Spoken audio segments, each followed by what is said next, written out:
What's up, everybody? Welcome to another episode of Super Gamer Boys. I am your host and captain, Garrett Morlang. Here on the interwebs with me is the one nerd dad, Zetch Keenan.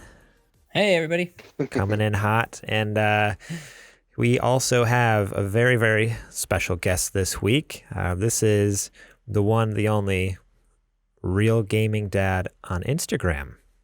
Appreciate that. How's it Thank going? You for having me, guys. So I don't know if you want us to reveal your real name. I don't know, because I know you go by this persona on Instagram. I don't want to like out you. Like maybe you have haters out there who are gonna hunt you down. Like, but not that hard to find. But we'll just call you Will. How about that? That's perfect. That's perfect. Yeah, thank you. I appreciate that. Yeah, thank you so much for joining the show this week. So thank you for having me. Yeah. So let's.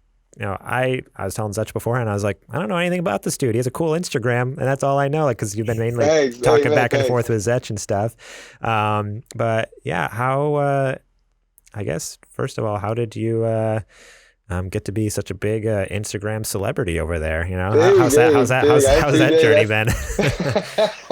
That's an overstatement, I guess. I'm still a small guy, man. I'm still growing every day, you know. Yeah. I like to interact with people, so I guess I find it easy to just network with others and find common ground in just the whole gaming, especially now with the whole pandemic. You know, everybody reports all the networks, Verizon, T-Mobile, everybody from cellular to home data, they report 85% up usage just because of gaming, you know? So I think in reality, gaming is big. It's an it's one of those skills that it's a facade that if you're a gamer, there's like this whole, you know, you may be a couch potato or something, right? Yeah. Right? So nobody really likes to promote that. But I think in all of us, there's one game or another. There's one game or another that everyone played at one point or another of their lives too. So totally. I just was bored at home one day and said, hey, let's just see what happens. That's how it really started. Let's just see what happens. Yeah, that's awesome. That's so cool. That's awesome, man. So how, what's kind of your history in gaming then? How did you get your start? Is this something like lifelong, or were you like, I don't know, our other co-host, JJ, he played a little bit when he was a kid, but he didn't get into it until just like a couple years ago, and he's in his 40s now. So, I mean, how did you get your start in gaming? So I was fortunate to be, my older brother really was the one who was into involving us. My first system that I ever played was the regular Nintendo NES. Okay. I see your shirt there. Yes. You know what? It wasn't planned. I swear it wasn't. It was just the next one in the closet. I just grabbed it. There you go. I kid you not, really. Hey, I must have a talent for this or something. But no, the first system I ever played was the regular Nintendo, and Duck Hunt and Mario really, shaped my life. There was another one, Kung Fu, I think it was. That was the name of the game. Yeah. And it was a little karate guy. He goes through different stages, kicking and punching everything. So that's where it started. And then we just slowly went to Super Nintendo, N64, Dreamcast. PlayStation was one Dreamcast. That we developed. Yeah, Dreamcast. Oh, man, Dreamcast. That was way past its time for the time that it came out. Yes. It was so... What? That's the saddest thing. That's the saddest thing about Dreamcast. Underrated. It really was. Man. You had internet. You had like the first online games. The modules you could play. There was like side quests you needed to play on that just to complete the game or something like that. I was like so underrated. So sad. It was so misunderstood. That was the problem. I think the marketing had a whole lot to do with it too. Have you ever read Console Wars? No, I haven't. Okay, so that. If you ever get a chance to read Console Wars, either like on Audible or whatever, it explains everything about why Sega failed as hard as it did. Huh. Yeah. Because interesting. The whole book is about their rise and fall in the 90s, and them trying to compete with this Nintendo, and they beat them. Right. And then Sega Japan just kind of was like, you know what? We're gonna do whatever we want, and we're not gonna really care about what you guys in America are doing. And then that's when it all just crumbled. Yeah. Man. Crazy. I never played it. Really underrated. Totally underrated. I'm sorry. Crazy. Oh no, I was just saying. I've actually never. Yeah, you're always right. You're the guest. I've actually never played the Dreamcast. I had the Genesis. I mean, I have one back here on the shelf. I loved my dad had a Genesis, and I played the death out of that thing. But I don't know. We ended up turning into a PlayStation family pretty quick, early on. So yeah, I never tried the Dreamcast. It always looked like really interesting to me. Like I always see pictures of it and people using it. I'm like, I just don't understand. Like, how does it work? Like, what's the thing in the controller? What's going on there? There's a screen in the controller. What? Like, and the controllers were bulky. They were definitely bulky. You guys ever remember the Jaguar? Yeah, I remember it, but I never played it. Yeah, I never played it. I remember those controllers too. Those controllers were like boomerangs. They were huge, right? And the Dreamcast controller was like similar, but it was like literally like just a square, almost like just a square. It really was like a spaceship. Bulky. But that Sega Dreamcast was definitely ahead of it. Definitely. Yeah, and it's just so sad because like it really was the first one to market that could have. I mean, if you look at the Dreamcast compared to like the Xbox, it's just the Xbox released right when it was supposed to, and the Dreamcast was just too early. Right. Again, the technology was so misunderstood, and I guess the whole gaming platform too, right? Because like you said, the Xbox came in at the right time, at the peak of 2000, 2001, Y2K technology was just booming per se, right? So they exploited that, right? And just Microsoft at its best. They did it back in 86, 87, right? With the IBM computer, you know, so because they know what they're doing. Yeah. Crazy stuff. That's cool. But it's I don't know. Do you have any questions for him, Zetch? Do you have any? What's your favorite franchise of all time? Okay. I think I can guess. Final Fantasy? Final Fantasy, yeah, definitely. Man, I love this guy. Listen. Final Fantasy 7. Holy smokes! The timer. I played so much of that game. It was literally the timer was stuck. 9999999. Man, I have a buddy. Shout out to my buddy Steven, man. He was this Vietnamese cat, right? And he's the one that introduced me to all the food I eat now. If you guys see my Instagram, last night I just cooked up some ramen and steak. I saw that. It looked good. I want some of that, man.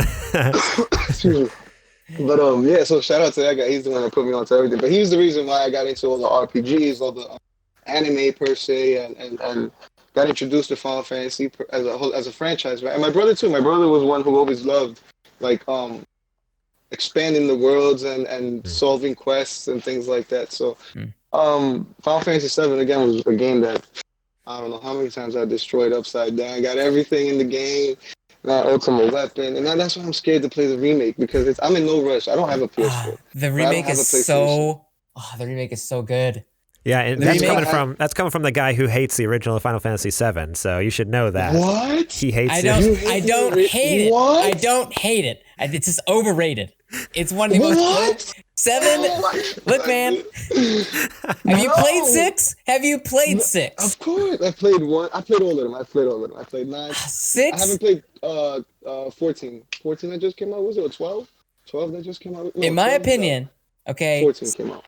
Yeah, 14. 14 just came out. I can't remember the exact name. But 6, yes, I've played it. 6 is like one of the best stories of all time in gaming, period. 8? 3 is. I think 3 8? is 10? Look, 10 is my fault. Listen. Oh, you sound like my brother. 8. The end of 10. I can't stand 8. You can't stand 8? I'd rather play 9 3 times before I play 8 twice. I can't stand 8. Oh, I love this. Is it a love story or are we saving the world? What are we doing here? And I mean, I get it, right? I get it. Because it happened in 7 as well.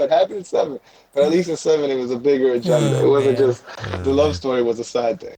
Yeah. But I get it. Listen. Nonetheless, the 7 remake, bro, incredible. You owe it to yourself to play it. You have. It's one of the best RPGs ever made. So I am like not necessarily a Final Fantasy guy. I always liked the idea of it, but I just never had the, I don't know, the guts to jump in and just do it and play it and enjoy it. And so I dabbled here and there. I played demos. Like I remember on the PS2 having like, or was it PS1? I remember having like the Final Fantasy 8, the Final Fantasy 8 in the Final Fantasy X demos, like Pizza Hut demos or something, like back in the day.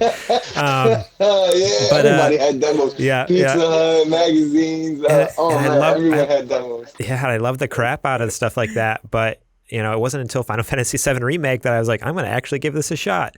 And dude, I'm loving the crap out of it. I never played the original, so I don't know the original Final Fantasy VII story. So I'm going into this fresh, dude. And it's like, supposedly, from what I read, they say they kept it pretty much authentic, right? They said did. Pretty much. Did they? Yeah, but they added so much more. Like characters that were just like footnotes in 7 that you literally don't talk to them now. They're like important people. What?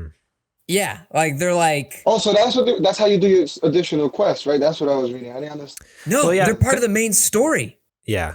Oh, they're part of there's so much more depth. Now. Well, because this game, because the remake only covers like the first third, like the first the Midgar version of the game. Disc, supposedly. Yeah, and like I'm at like 22 or 23 hours so far, and I still have like, I don't know, 5 chapters left in the game. So I'm like, maybe 2/3 of the way, and I still, not even. Yeah, I'm only 22 hours in, so I have another like probably 10 hours at least. Are you having fun? 100%. Yeah, it was one of those things where it was an impulse buy the day before. I'm just like, I was not interested at all, but I was kind of bummed out after Resident Evil 3. I thought it was going to be my game of the year. And then Zetch is like, just do it. And I'm like, okay. So like the day before, I pre-ordered it, fired it up. I'm like, best decision I ever made. This might be my game of the year this year. Like, I wouldn't doubt it. Square Enix always knows. Even when they were named Squaresoft, they have some great titles. And again, maybe because gaming wasn't a big thing, they have a great RPG. Squaresoft, as a company, Squaresoft, marvelous RPG. Breath of Fire, Xenogears, Arcadia, Lunar. No one ever talks about Xenogears. Listen, nobody talks about Xenogears, right? Oh man! Everybody's like 7 is the best. I'm like, Xenogears was doing this stuff first. Where are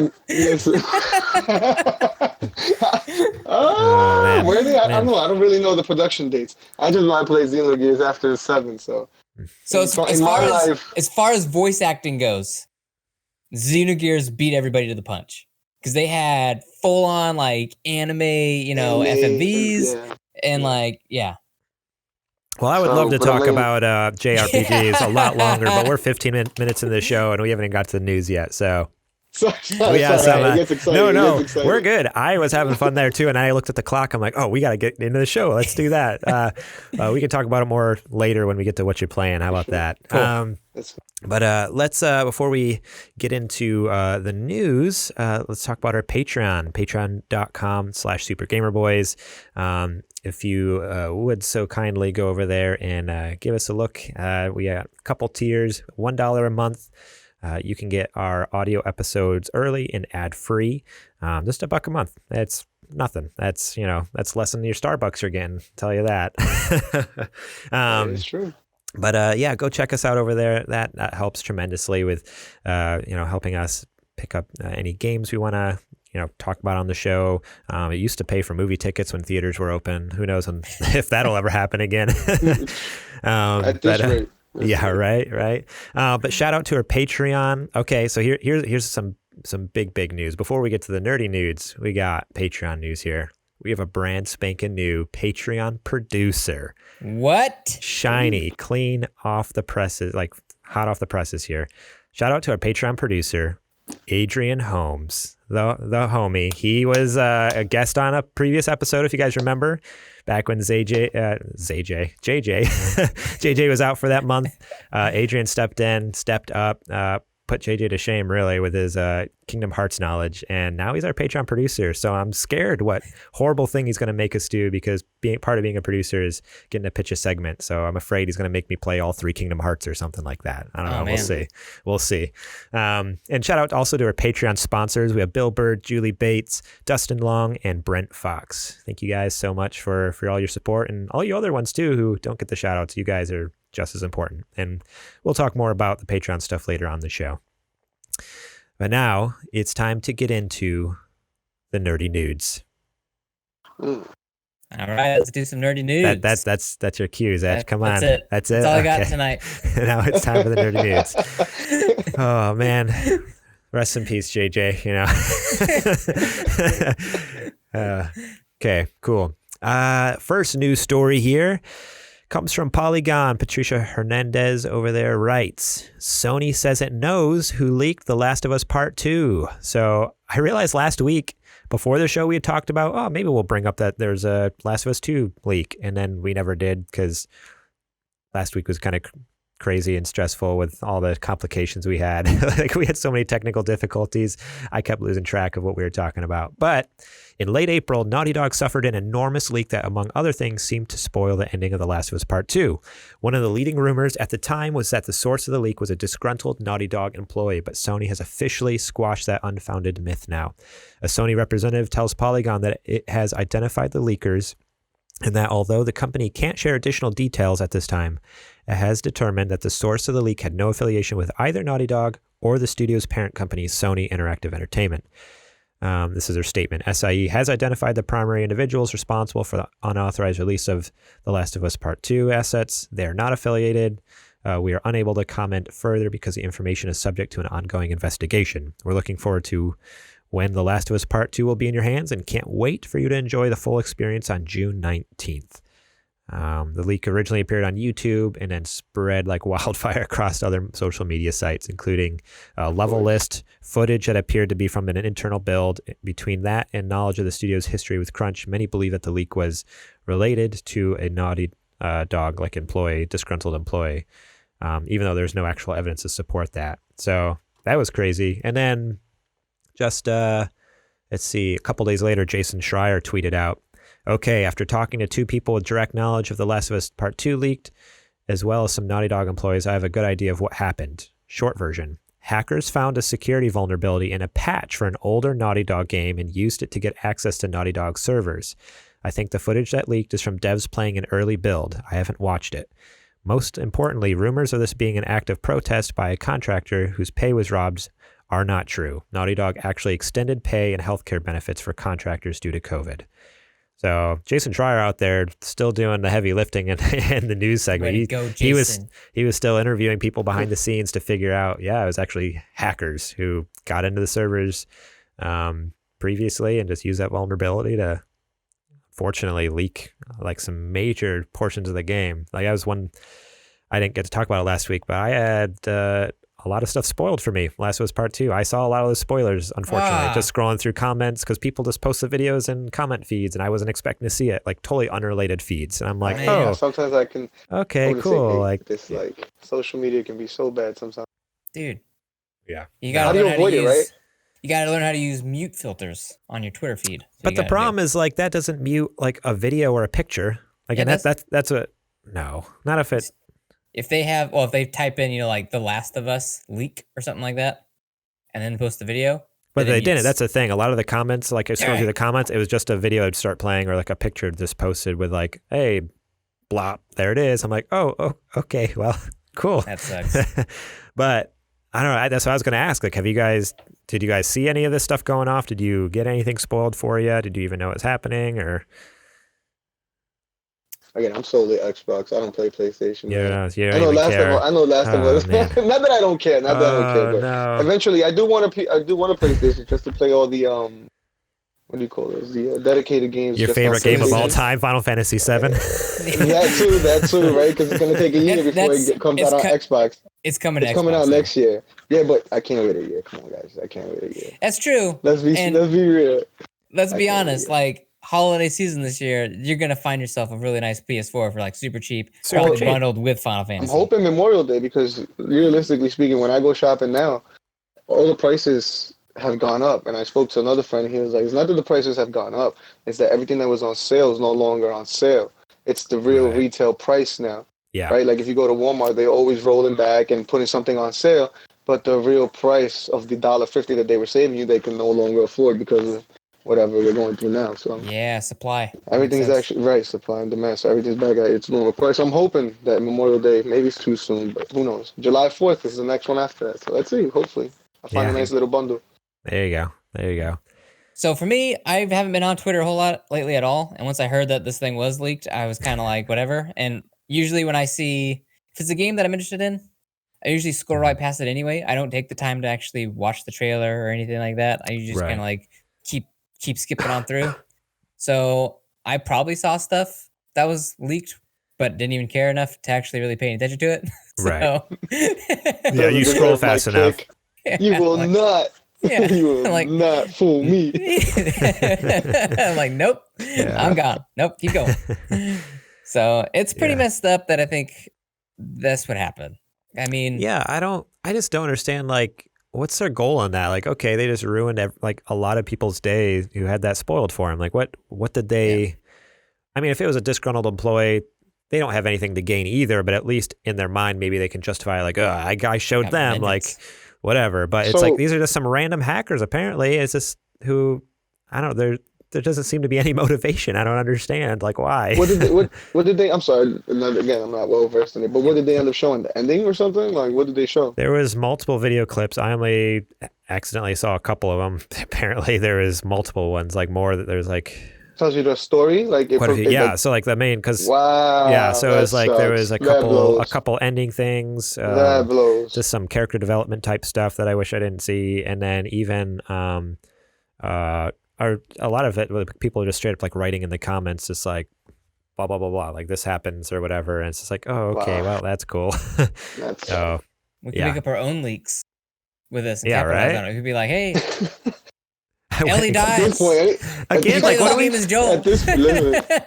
What do we have to gain though? Again, that's what do we have to gain at that point? It doesn't make any sense. Like, leaking. That's what I thought at first. When I first read that, I thought maybe it might be for publicity, right? And then you blame it on another entity, and you say, hey.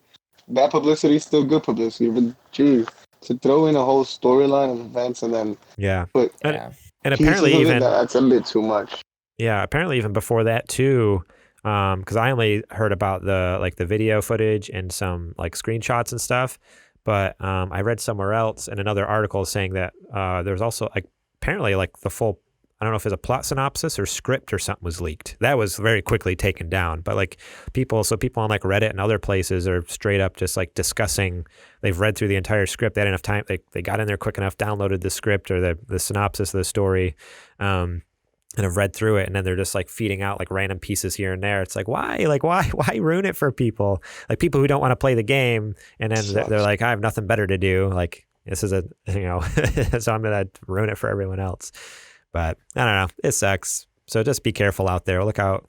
I feel like in the last like 2 or 3 days, I haven't seen it at all. After I saw the first couple, I'm like, I'm not even worried now. Like whatever. I've already had stuff spoiled. So if I see it, I see it. Sony has money to clean up the internet. But, yeah. And that's exactly what happened. The last couple of days, like this last weekend, I didn't see nothing about it. So I think for the most part, you're safe. But just in case, mute those words on Twitter and your social media feeds because you don't want to see that. It spoils the fun.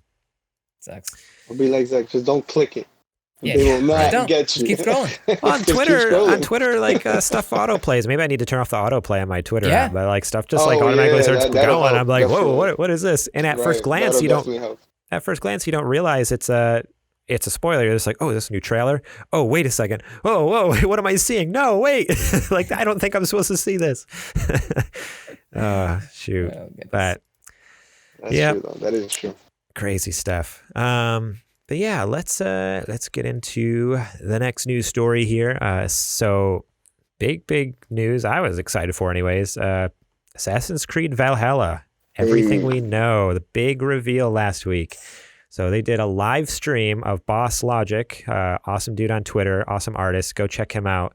But they hired him to literally just jump on Photoshop and live in front of everyone create the concept art that revealed, the world and the title of the game. Like he painted it like a whole. I forget how long the live stream was. Right on screen, like right there, like like on Twitter, like you click on it, and it was just. I wonder if it's what picture is it? I wonder. I just literally clicked on the picture on my Xbox dashboard that said that I followed the Assassin's Creed community from Ubisoft. Okay.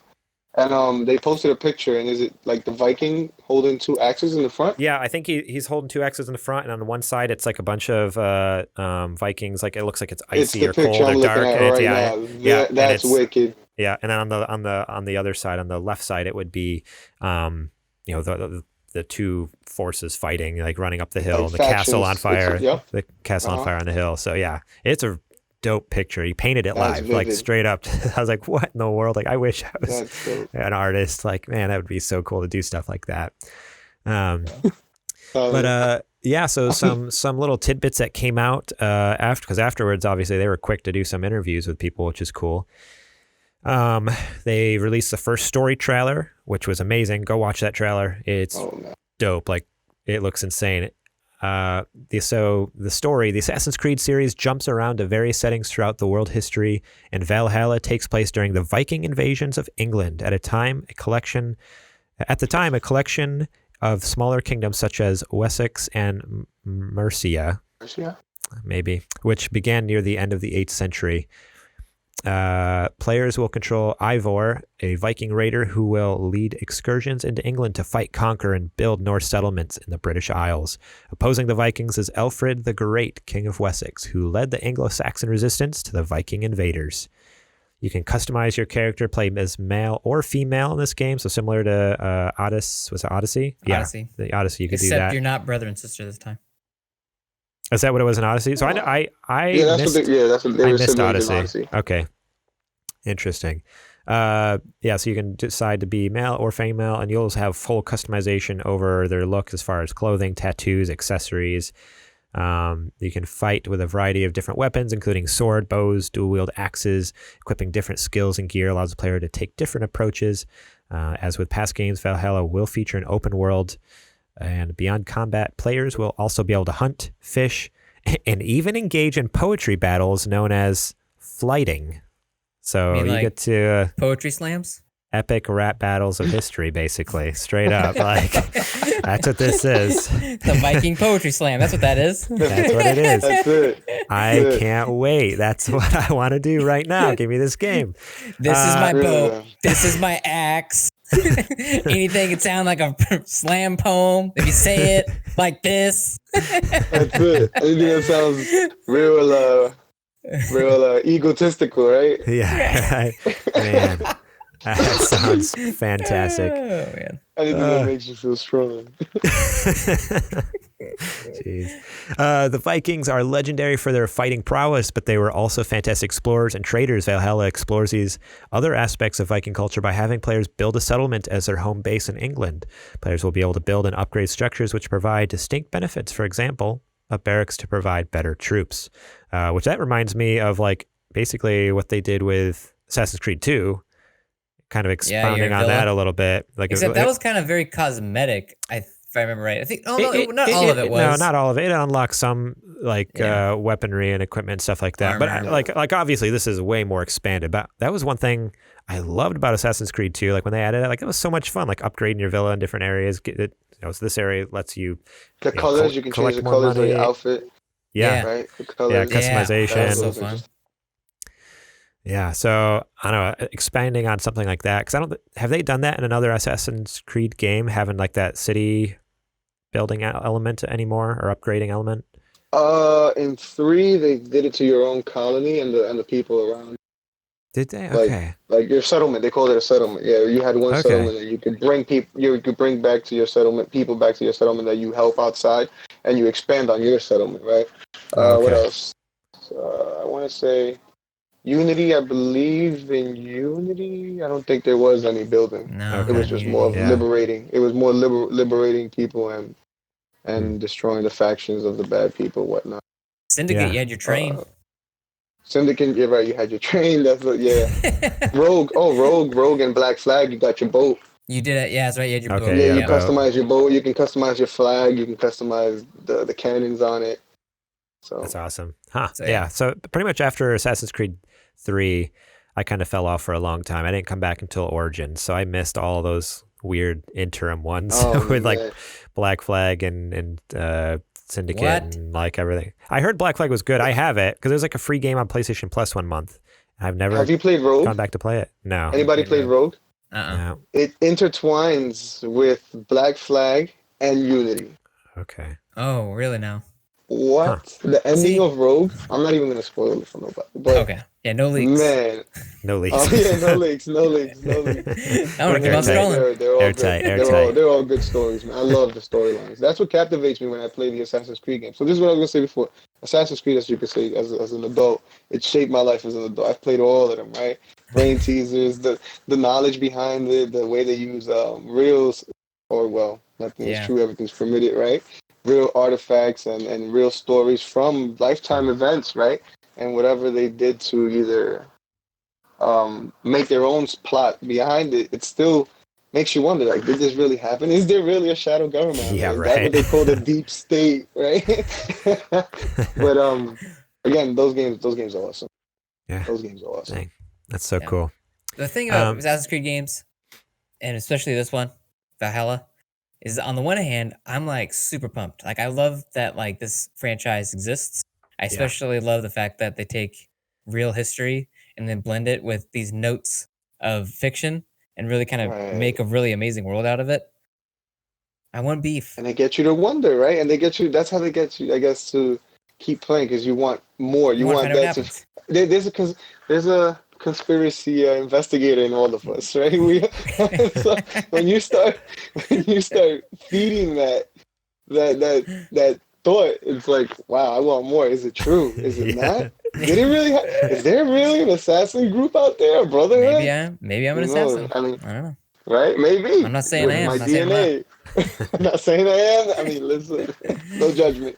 But the problem is that these games are so huge that as a dad, me personally, I know Will, your name is literally the real gaming dad. But I mean, like, for me personally, they're so huge, I don't have the time to actually just like finish them. Yeah. Even though I really want to finish them, is I get trailed off. I either lose my attention span's not really long enough, or I'll jump into something else, or I'll put it on pause for too long where I come back to play it. I'm like, I don't remember the buttons. Don't remember what I was doing. I have a waypoint, but I'm like, what was that waypoint? Why did I? Yeah. That's why, like, I loved Origins, because I didn't play for so long. Like, I dropped out around 3, and then I came back with Origins. I'm like, oh, dude, like, this is nuts. Like, this is really cool. It's a beautiful game, and I love the Egypt, like, the set environment and everything, the aesthetic. It was just like, oh, this game is too long. I think I was like, it came out right after we had Shep, like my first son, and he's like just a couple months old. I'm like, I do not have the time for this game. No way. I'm like trying to figure out how to freaking take care of this human being in my house now. Like, this is not doable at all. No. So yeah, no, I get you there, Zech. Yeah.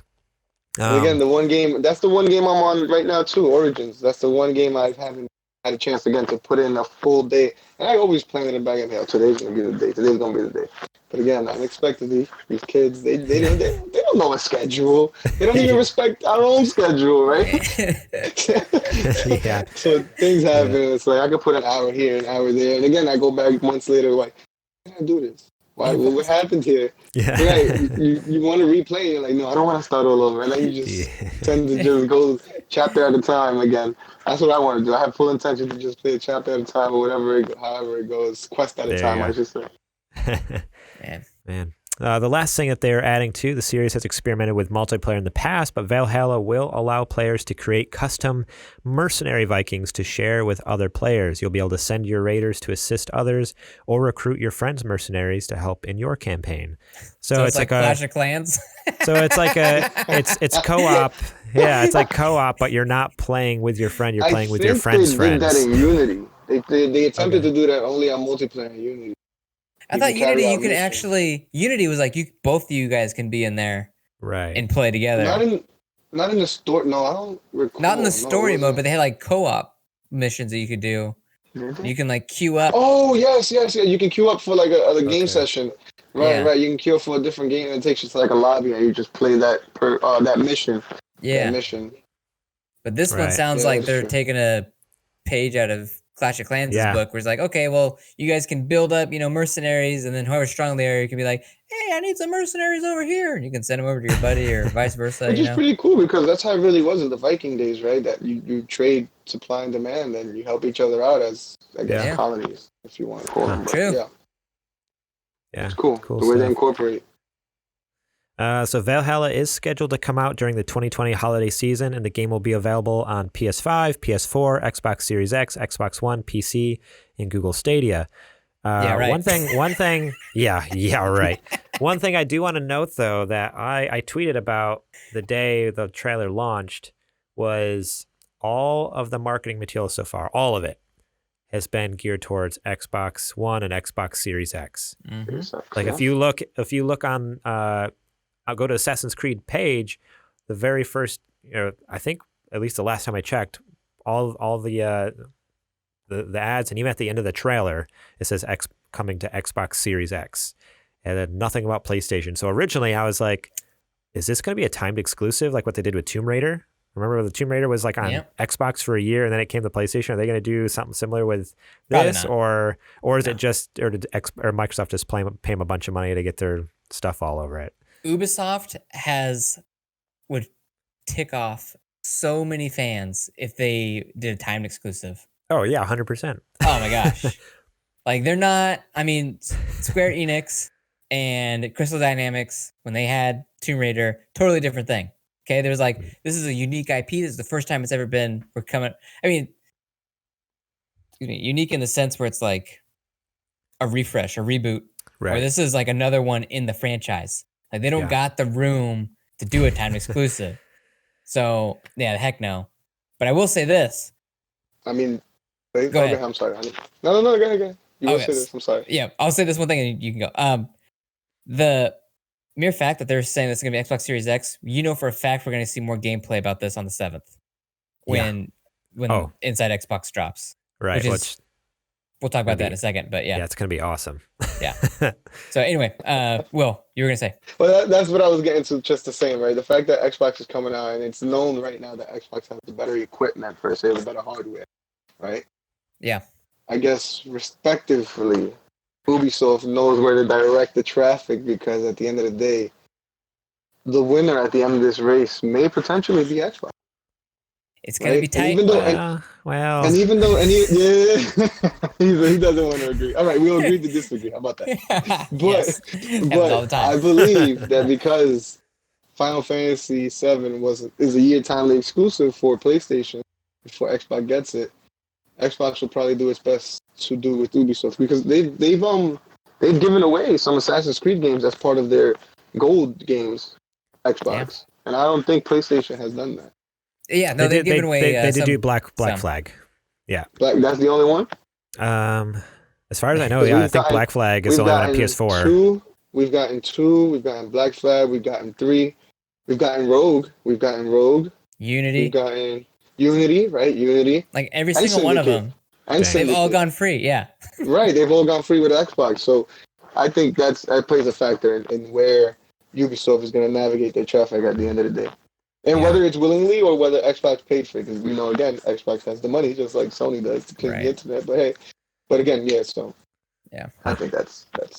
Yeah, we'll see. I don't know. That'd be insane. That'd be sad, because I'm hoping to get a PS5 this, and I would love to play some Valhalla this Christmas, but we'll see. But yeah, that's exciting news that came out. Go check out that trailer. Seriously, it's a dope trailer. Like it's like dope. So freaking cool. Okay, next news story here. Xbox Series X games. First gameplay coming during stream this week. I think it was a couple weeks ago, we had a news story about, hey, like Phil Spencer said there's some new games coming. We're going to see some new stuff on games. Well, here it is, coming from Jeremy Winslow over at GameSpot. Let's see. Oh, this is confusing. I didn't realize there's an update to the article. Just today. Let's read the original one here first. Xbox has announced a brand new Inside Xbox live stream set to go live on Thursday, May 7th at 8 a.m. Pacific Time, 11 a.m. Eastern Time. That will give us a glimpse at some upcoming Xbox Series X games. And then here's her tweet. You want to see games for the Xbox Series X? We want to show you games for the Xbox Series X. Check out first look next-gen gameplay from our global developers partners within Inside Xbox on Thursday, May 7th at 8 a.m. Pacific Time. Right now, the only game confirmed to appear during next week's Inside Xbox livestream is a recently announced Assassin's Creed Valhalla. Ubisoft said it will reveal the first gameplay trailer then. Other than this, it remains unclear what other titles Xbox will show off. And then here's the update that I didn't even know was here. So surprise. Xbox's general manager, Aaron Greenberg, provided some small details on what next week's Inside Xbox livestream will include, and it won't be any first-party content, including Halo Infinite. Greenberg said the livestream will focus on the company's third-party partners as the Xbox Game Studios teams are hard at work on some big summer plans. more details on this will come soon. So it is just going to be third-party studios, so like Ubisoft, like, you know, everyone else. Like it could be anything. That's the thing. It could be anything. Probably. Bethesda, yeah. Oh, what do you think Bethesda's going to show off though? Like, do you think it's just going to be like a Series X version of like Fallout 76, or will it actually be a new game? Well, then they announced they had a new IP that they were working on last E3. Oh, like Star something. Yeah, Starfield, but that's not coming out that's not coming out. I think Elder Scrolls will come out before that does. Oh, well, then that's what I was going to say. Elder Scrolls. Yeah. Don't they have something in the works too? Didn't they announce something that they had something coming for the new gen? Yeah, well, that's so for both Starfield and Elder Scrolls. I think it was the same E3 conference. Like, was it last year or 2 years ago? We literally, for both of those games, we got like a little like 10-second teaser where the Starfield one, it literally like is a camera just like panning through space, and then it just like says Starfield and it fades to black. Like that was it. And then for Elder Scrolls, it was like a camera panning over a landscape like mountains and stuff like that, and like fields. And then it just said like Elder Scrolls, and like that was it. And then it just fades to white. And it's like, okay, so we don't really know anything about those games. But I don't know. That's kind of a bummer. I was really kind of hoping for some Halo Infinite. Yeah, me too. Really, or some Forza or something, new car game. You know, I was totally looking forward to that. Oh man, Forza on that thing is gonna look so stinking. You're really gonna feel the rain. You're gonna feel the wind. Man. You're gonna feel the snow. Oh man. That's why the Xbox Series X is shaped like that. You're actually supposed to face that top vent towards you. And it's actually a snow, and it actually sprays water at you. You know, it's 4D. So it's 4D. It's smell. So you can smell the exhaust coming out of your Xbox. Oh wait, my Xbox is on fire. What the? That's just my car. That's just my hooked up Supra. That's not my Xbox. Good stuff though. I look forward to it all, man. I'm looking forward to it, but this will probably be, they'll probably save those announcements for more of Jeff Keighley. I mean, I know it's another news article that we're going to be talking about, but jeez, what the heck? You lined him up wrong. I'm sorry.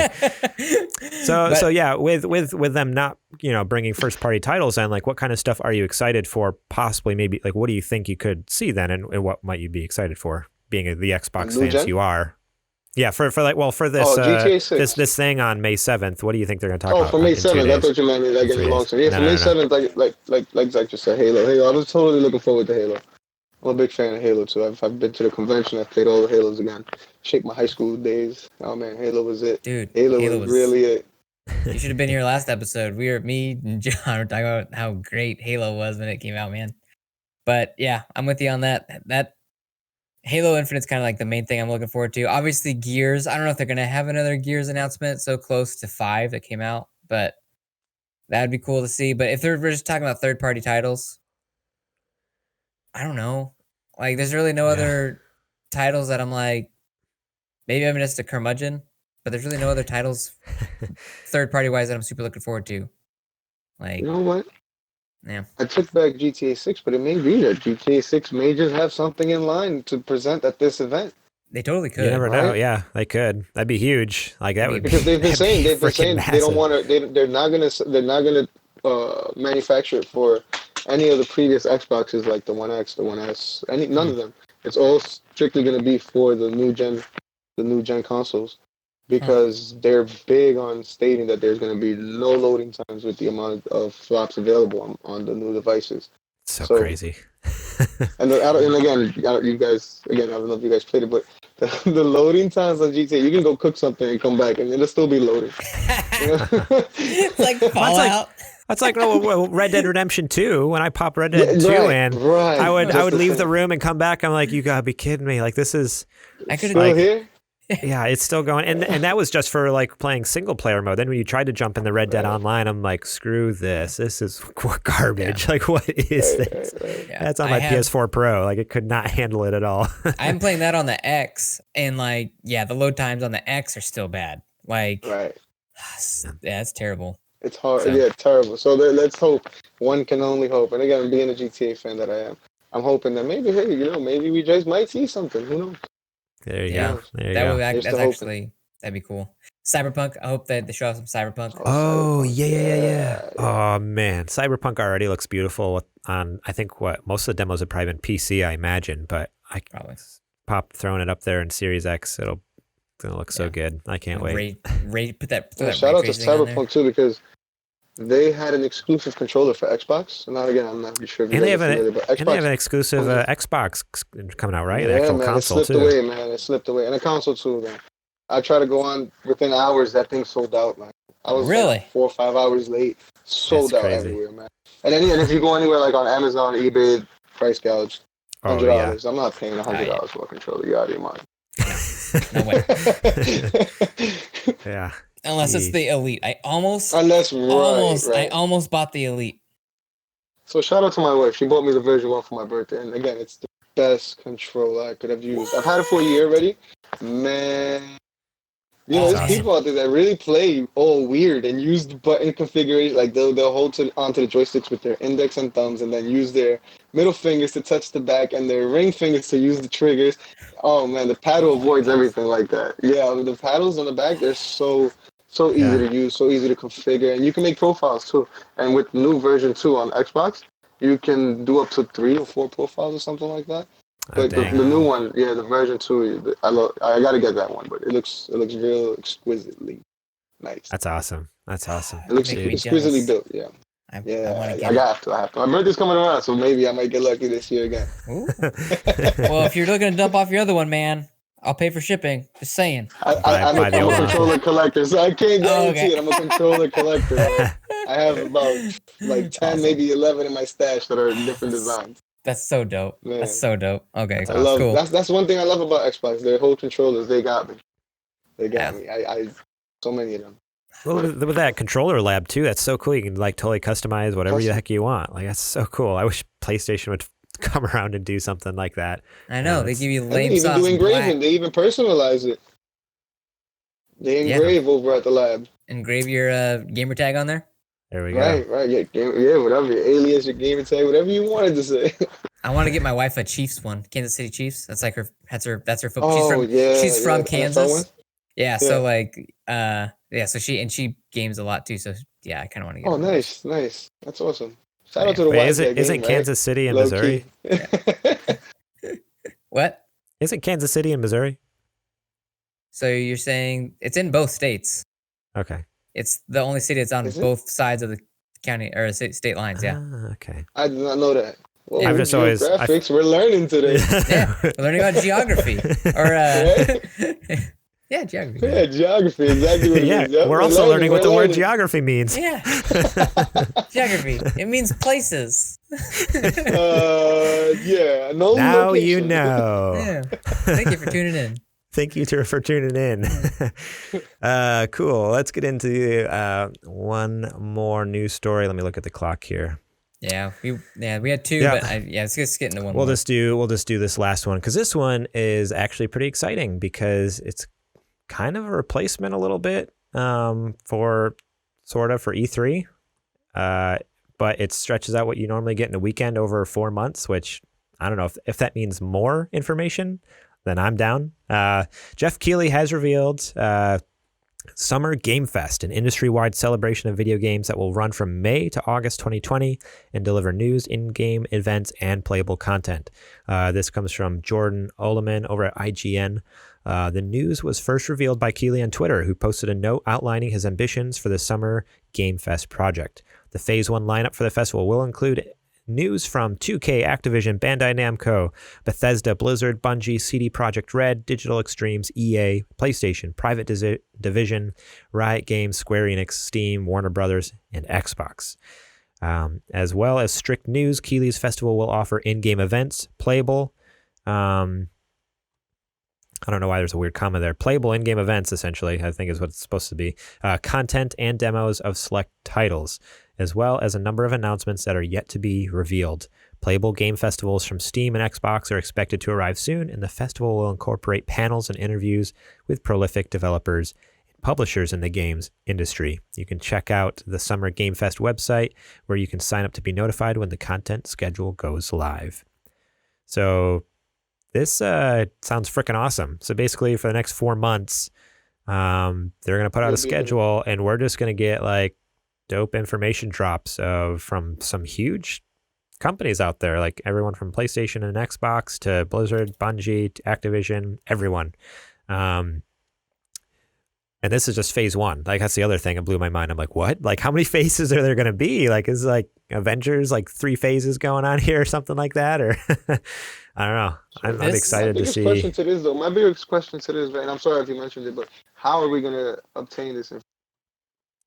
I think the idea is it's going to be like live streams and stuff. And, well, a mix of live streams and YouTube videos, as well as, like he says here, there's going to be in-game events, like playable demos and stuff like that. So, which is really cool, because back in the day, like obviously with E3, you'd have to go to an E3 booth. You have to pay hundreds and hundreds of dollars to get into E3 and then wait in line for like 5 hours to play a demo for a game. It's like, oh, now they might reveal something and just throw the demo up on the PlayStation or Xbox store, and you can just download it and play it. Right, okay. Like, that sounds awesome to me. Like, to be able to get these like first look at games, like, and play them firsthand. I don't know. I'm stoked for this. Yeah, me too. This is definitely something to be something to look forward to, especially with everybody at home. This is definitely, who knows how long we're going to be stuck at home for, right? This is flipping genius, is what this is. Because not only are gamers, I guess, going to be able to enjoy all the slow and steady trickle of news and demos and videos coming out for like the next 4 months. Yeah. But the studios and the publishers that are going to be dropping and releasing all this information are going to have so much more time to bask in the spotlight. It's like they're basically taking E3, and whenever news is dropped at E3, you have like how many studios are here? We have 1, 2, 3, 4, 5, 6, 7, 8, 9, 10, 11, 12, 13, 14, 15, 16, 17. That's just in phase one. It's phase one. So like and those are all the main heavy hitters. Ubisoft isn't mentioned in this list. Notice that. Nintendo. Did you notice Nintendo's not in it? Yeah. So like they're going to be phase two. That's what I was going to say right now. They have their own.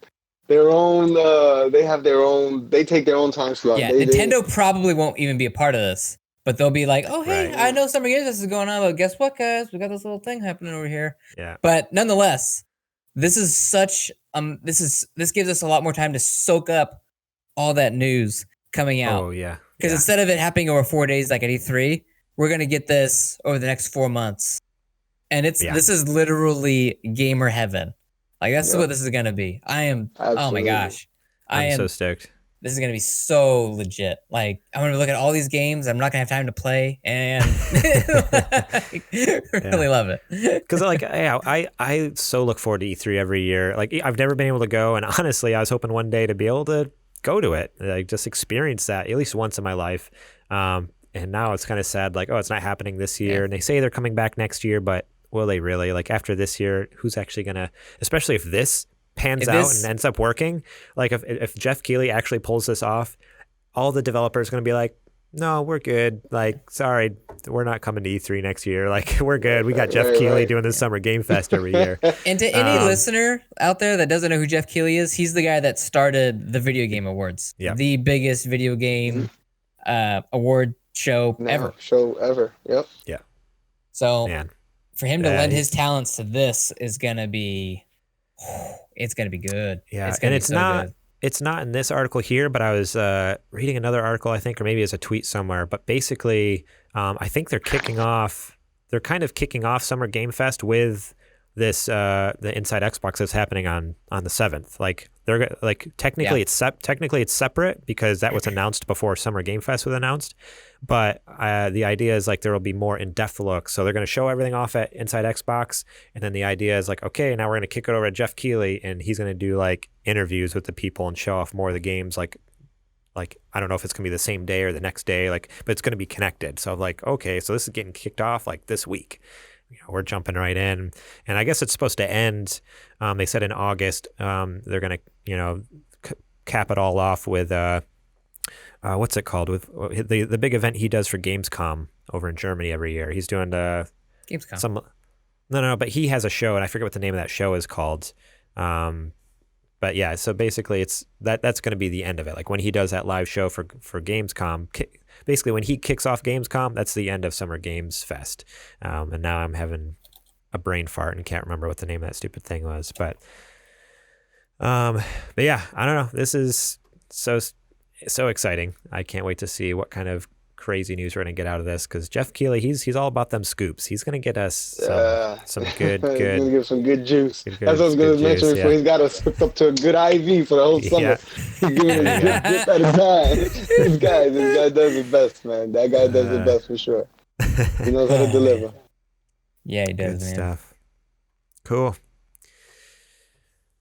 Opening Night Live, I think that's what it's called. Opening Night Live, that's what it's called. Yes, that's what. So that's like he opens up Gamescom, and then I think from there he pieces out. But yeah, normally it's live at the show. Obviously, Gamescom will probably be digital this year. I don't think tens of thousands of people are going to show up in Germany with coronavirus going on, but especially in Germany. Yeah. But is it bad out there? I stopped reading the news with the pandemic worldwide like a week ago, I would say. Last I heard, Europe is like the hardest hit. Like it's like the worst. Yeah, like it got slammed. It got so bad that Italy was like, you know what? If you're old and you got it, we're not taking care of you. Wow. Like, sorry. So that sucks, right? It's pretty bad over there. Again, crazy. Conspiracy theorists are having holidays with what's going on today. So, oh man. And again, that's why I don't like to read the news. Like you said, you just keep scrolling. I see it come up on my feed all the time. Updates, new devs in your area, because I'm in New York, so I live in one of the hotspot counties. Yeah. We're second to New York City, so it's scary out here. It really is, man. And again, I told people I've played this video game before. It's called The Division, you know. I've lived this. I've experienced this. Do not go outside. Yeah. Stay home, you know. So I mean, prior to the stay-at-home orders, I started taking off work because I'm like, my commute, as long as it is, before I get to work, I pretty much exchange.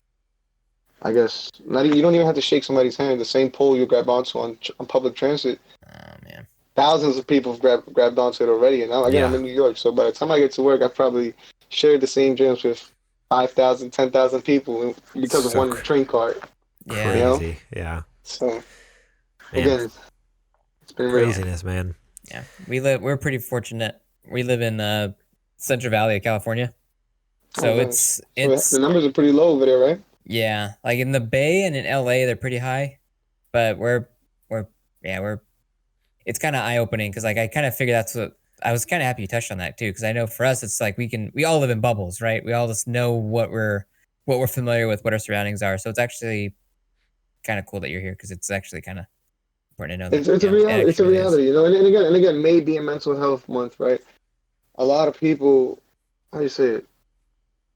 The stay-at-home orders are really to help others, you know, the for frontline responders, people at the hospitals. It really ain't for us. For us, it's more like a staycation per se, right? And again, this is a time to reflect, you know, use this time to self-evaluate. What were you doing wrong prior to this? Fix it, you know, or not even that, but just plan out what you'll do after this when everything reopens. Because I feel like we were at such a fast pace that life just forced us to slow down, and you know, that pause button was given to us and said, chill, just chill, take it down a notch. You know, you guys are living too fast. Because even technology was advancing, and I mean, maybe it still is in the background. There's stuff out there being produced that we barely know of, right?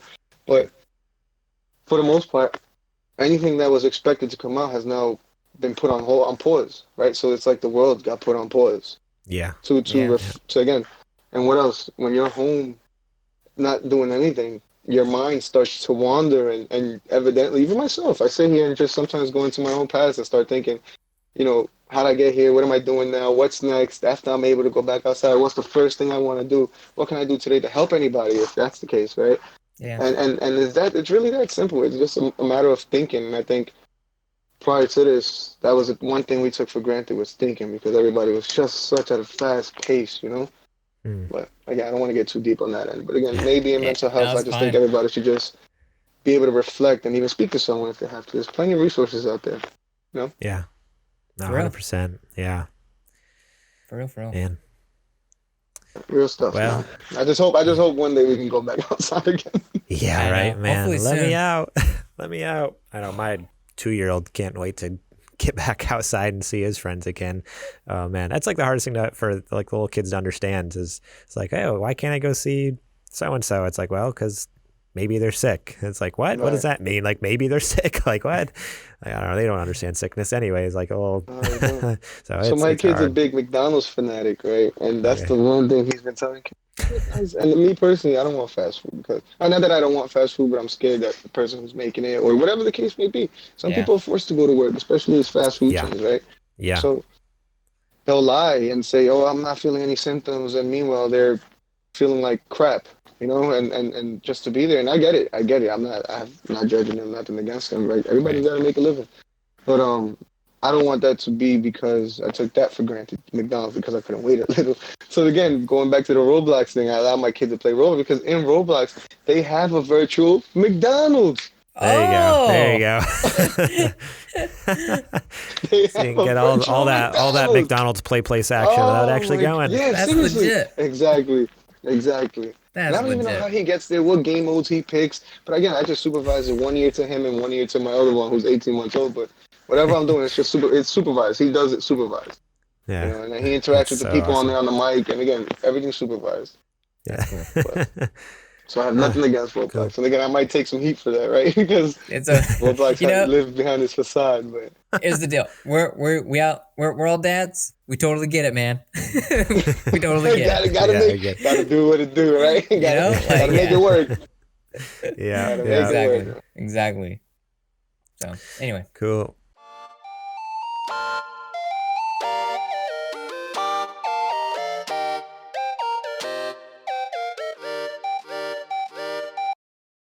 Well, let's get into the part of the show where we talk about Patreon. So if you haven't already, please go check us out, patreon.com/supergamerboys. You can go over there, support us. We have a bunch of different levels, $1 a month. Like I said earlier, you get our shows early, the audio version of our show early and ad-free. So as early as tonight, after we finish up, I'll go through, start doing the editing, pop that out there. It's usually pretty late, but I know we got a couple listeners who are either work that graveyard shift or we even have one over in Wales. And so when I release it, it's actually about time for them to listen to it anyway. So you're welcome, you late nighters.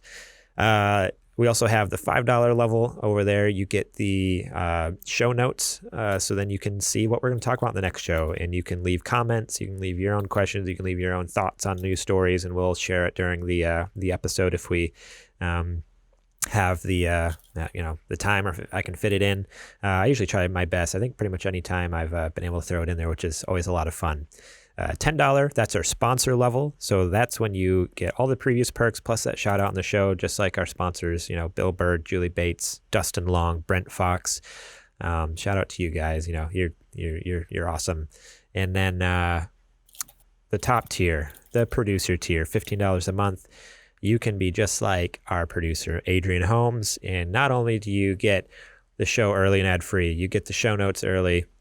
You get a shout out on the show, but you also get to help pitch a segment for the show. Adrian has not reached out to me yet as to what horrible or terrible segment he'll have us do, or maybe he'll give us a good segment. Who knows? I know our previous producer, he made us watch terrible movies. So who knows? Maybe Adrian will be nice to us and make us watch good movies and review those. But either way, thank you, Adrian, for supporting us there. And if you're interested in being a part of that, check it out, patreon.com/supergamerboys. And now let's get back to the show.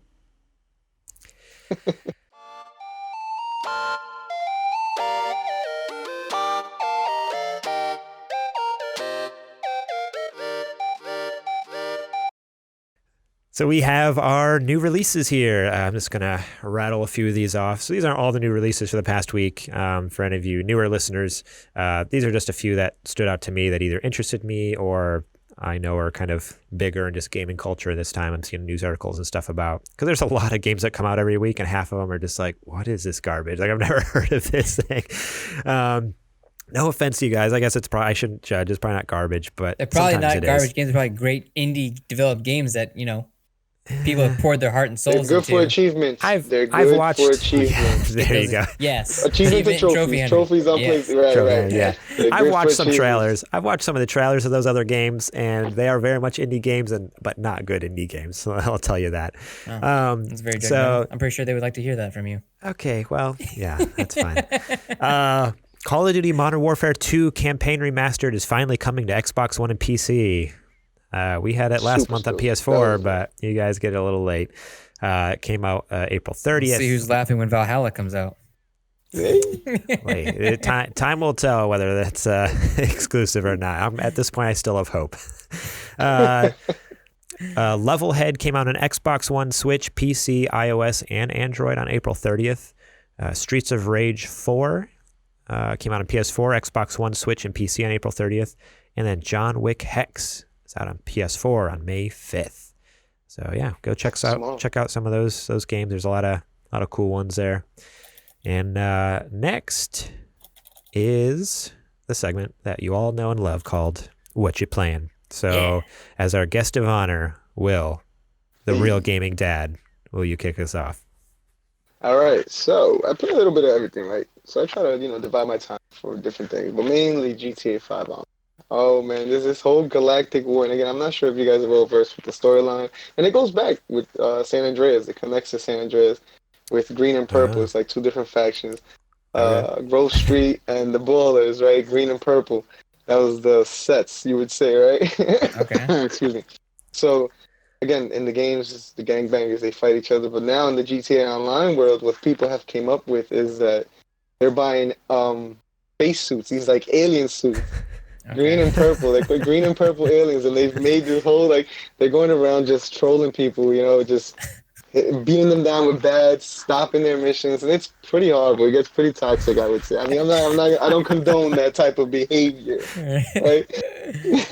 But what I did is I went and bought me a Space Ranger suit. I'm out there looking like the White Ranger, and I hooked up one of these weaponized vehicles. So I'm just running around helping others deliver their crates and taking down the greens and the purples. I'm just going mayhem with them, right? It got so fierce, right? I wouldn't let up on one specific. I won't announce his gamer tag, right? I won't do none of that. But it got so fierce. I made him take his clothes off, and the poor guy, he must have spent all his money, all his bank on this one outfit because they're pretty pricey. $325 large for just that one alien suit, right? Oh no! The poor guy was running around in his underwear, man. He took off his outfit. Let me get this straight. You beat him up and then made him strip down the middle of the road. Like, okay, now take your suit off and leave. Middle of the road. And he started it again. He came at me with a jet, shooting rockets, shooting his machine guns. And I'm like, oh my goodness. I was scared for a second. I'm not going to lie. For a second. He ended up crashing his jet, and it was over for him. He couldn't call another vehicle. He couldn't get out of the road. It was over. It was over. I'm starting to feel sorry now that I talk about it, man. But all in the moment, I was like, you picked the wrong night. Yeah, right? I have picked the wrong night to go purging. I have never played a GTA game, so like I don't even know how GTA Online works. I don't know. No, not at all. It's intense. People role play. People play cops and robbers. Like they really dress up as cops. They really get the cop vehicles. And this is more in the internet aspect because of the modding and all the stuff you can do in the PC world. But there's so many events being held outside of the Rockstar main events that it's like, again, it goes from cops to robbers, it goes to explorer groups, it goes to I personally want to take a bike and just bike ride the whole city, like literally a bicycle, right? But people have done that. They do marathons, they do they drive, they car meets. Car meets are huge in the GTA world. Wow. Man, that's it gets so crazy. Serious. It's like a virtual world. It really is like a virtual world, like a second life. It's like Second Life in Grand Theft Auto. In Grand Theft, seriously, because you can change your tire, you can buy jewelry, you can buy masks, and that's why I said GTA 6. Man, it's supposed to be even more like broader than what it is now. So I can only imagine what they got coming for GTA 6. If GTA 6 is anything like the size and caliber of Red Dead Redemption, or if not bigger, man, people watch out. So that's one thing that I did read, that they said it was going to be like, it was going to start as small, and then they were going to add things as they went along. They would add pieces to the story. They would add new locations that you can explore as they progress. So who knows? Who knows? It's kind of crazy to think about Grand Theft Auto and like where it kind of began to where it is now. Like, I don't even think even the developers or the creators of the original Grand Theft Auto saw it becoming what it is now. Because the original was on PlayStation 1 or something? Yes, PlayStation 1 with the aerial view from the top. You're like looking from the top of the cars, or like you're like playing with your cars, Hot Wheels or something like that, you know? Right. Yeah. So imagine like thinking like, making that back in the day, and there's no way they ever imagined what they have now. Like, that's insanity. Like, it's crazy. They introduced third-person view in GTA 3, and recently for GTA 5 online, they did. I mean, not 5, but GTA 5 in general, they did first-person view now. You can do first-person view. Oh wow. Huh. Dang. So it gets pretty intense. It can get pretty intense for sure. That's crazy. That game sold so many copies. It's like what holds the record every month. Most copies of a game. Yeah. Every month it's at the top of the MPD. It's number 1 or 2 on MPD every single month. It's been out, like 7 years. It came out in like 2012 or 2013. 2013, something like that. Because it was a cross-gen game. I think it was 2012 or 2013 because it originally came out on PS3 and 360, and then they ported it over to PS4 and Xbox One. 2013, September 17, 2013. Yeah. Look at that. We're about to. We're in 2020. It's 7 years. Top of the sales every single month, like in the top 10 at least, if not the top like 3. And I don't understand how that game can keep selling. I mean, at this point, you would think everybody's already bought it. Right. Right. And then like I was saying before, the economy within that game itself, it's so expensive, and there's a pyramid scheme. To own one specific bike, you have to have a truck, that you have to have a workshop in that truck, and you can't own that truck unless you own the facility to hold that truck. So you see what I'm saying? It's people put in the hours. I mean, hey, I was one of them. Yeah. 2019 Xbox did like the end of year review, and I put in like 425 hours on GTA alone. Yeah, don't judge me. Oh wow. No, I don't think I've done that in the past like 4 years. I don't think I have. I don't own a single game I don't think I've ever poured that amount of time into. I think I don't know for sure. Could have. Yeah. Maybe Nazi zombies. Maybe like Xbox 360 Nazi zombies I had. I think I probably put that many hours with me and my cousins. Like, mine probably would have been Gears of War 2. I played Gears of War 2. I played the crap out of Gears of War 2. I got good. Yeah. I was really good at Gears 2. But Zombies was a good one too. Zombies had my attention forever. That's one of the reasons why me and my wife connected, because of Call of Duty Zombies. Yeah. All right. Yeah. Video games, bringing people together. See? It's a heartwarming story about two lovers and zombies. And zombies. Oh, man. That's cool. What are you guys playing? What are you guys playing today? Go for it, Garrett. I got notes. Oh, okay. Yeah, I see you editing the notes on the fly here. I'm seeing stuff pop up. I'm like, oh boy, he's got quite the little write-up. But so I obviously am playing more Final Fantasy VII. I said earlier I'm about 22 hours in now. I just beat chapter 12 or 13. And I think there's like 16 or 17 chapters, maybe 18. I don't know. I know I have like probably 3 or 4 chapters left. Just based off of the story, like it's what it feels like. And I'm still loving it to death. Like, I'm not getting bored at all. 22 hours in, and I just want it to keep going. Like, I don't know, from what I've heard, most people beat it within about anywhere from like 30 to 40, 30 to 50 hours. Even like I've done all the side quests so far. And I don't know if I'm just getting through the rest of the game quicker than everyone else, but because I don't see very much of the game, there being much more left to the game. I don't know how I could ever get more than like 15 or 20 hours out of it. I think I could beat it easily in another 10 to 15, that lower end of the 50, that's range. But either way, I'm loving it, enjoying it. Everyone needs to go play this game. It's awesome. It's beautiful. I think I griped about it a little bit when we first reviewed it, and it's still, the only thing that bothers me is the characters. We talked about how beautiful the characters, like the character models are just like spectacular, but more and more as I'm getting deeper into the game, the worlds, like there's so much jank in like the graphics. Like sometimes you'll get like this beautiful vista and like this waterfall or trees or whatever it is, or like, you know, the cityscape, and it looks incredible. And then there's like the next scene, like you're inside this house. It's like inside Aerith's house, and it happens to be the camera view is like up in the ceiling looking down like at the table or something, and it's looking through a chandelier, and the light bulb in the chandelier was like a square or like a diamond, like it's all jagged edges and stuff. I'm like, oh, they didn't even try. Like if you're gonna put a camera up there, if you're gonna have like, it was a cutscene too. If you're gonna have a cutscene where it looks through a chandelier at the character sitting at a table, make that light bulb look good. But it like looked like this weird like polygonal like weird hard edges shaped like light bulb. I'm like, that's not good. Like, or took up too much graphics, right? Yeah. They spent all the graphical powers into the characters, and you could totally tell it's not even 100%. Yeah. Or like just running through like different areas and like getting the market, wall market, is that what it's called? And getting in there and like just some of like the tighter rooms, like in the hotel or different places like that. You're like, oh yeah, there's just no details on the walls in here. If you look too closely, there's not much going on here. But other than that, like, this game is incredible, almost perfect, like at least compared to anything else I've played this year and even last year. Like it's really blowing my mind because I never played the original, so I had nothing to compare it to. I'm like, holy cow, this is what I've been, obviously the original one isn't going to hold up exactly the same in today's standard, but at all. Right. At all.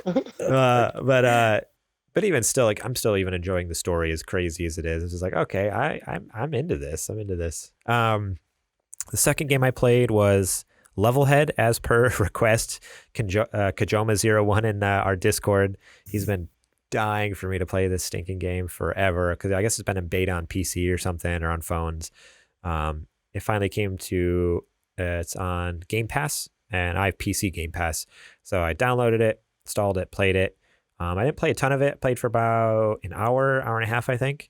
Not even that much, maybe more like an hour. It's fun. It's literally the whole game is just about building levels. So far there's not like and you can play other people's user generated levels, and there's some people out there who make incredible levels. They're a lot of fun. So it's Mario Maker. It's Mario Maker. Yeah, that's exactly what it is. Right. Mario Maker, right? It's Mario Maker, but with just a different, instead of Mario themed, it's Levelhead themed, which is like an IP. It's a de-skinned Mario Maker. And I know the second. Who made this game? Yeah. And I know the second that Kajoma hears us say this, he's obviously going to jump on Discord and he's going to be raving in there. But I look forward to it. I don't know. I'll look forward to arguing. I feel like I won that fight last week. He put something in the chat and he's like, and at the end of it, he just said, "Fight me." And so Zetch answered back, I answered back, and then very quickly it turned into like, okay, I don't know I don't think he expected us to come at him like a couple of spider monkeys. It's like, wow, like ready just to go. Like we were coming at him. The comment he dropped in there was that Mario is an overrated platformer and all they do is the exact same thing every time. And the reason it has great sales is like the nostalgia factor. And I was just like, not even close. I don't think so though. I don't think so because Mario 64 was a really good game. Dude, 100%. Like, okay, you take, for example, Kajoma, I feel bad because you're about to get freaking leveled now. Okay, let's preface this. We love Kajoma. He's awesome. He's a nice guy. I love Kajoma. He's a really nice dude, and he's been like one of the biggest supporters of our podcast. So like, don't take this personally at all. Like, but also go ahead, things to think about, Kajoma. Okay, things to think about and consider. Okay, you got the original Mario games, which NES, those are gonna be kind of the same. Okay. 1, 2, and 3. Yeah, those are all going to be kind of the same. 3 probably arguably being the best out of those 3. Super Mario World, which opened it up. Then you have probably the best game of the entire franchise. Like as far as Mario like 2D platformers, I think Super Mario World's my favorite by far. Yeah, that's a fair argument. You got Mario Sunshine for the GameCube. You got Mario 64. Well, for the 64. Then you got Super Mario World, Super Mario 3D World, Super Mario 3D Land, which are the same, but one's for the DS, one's for the Wii. You had the remixes, right? You had the Galaxy games.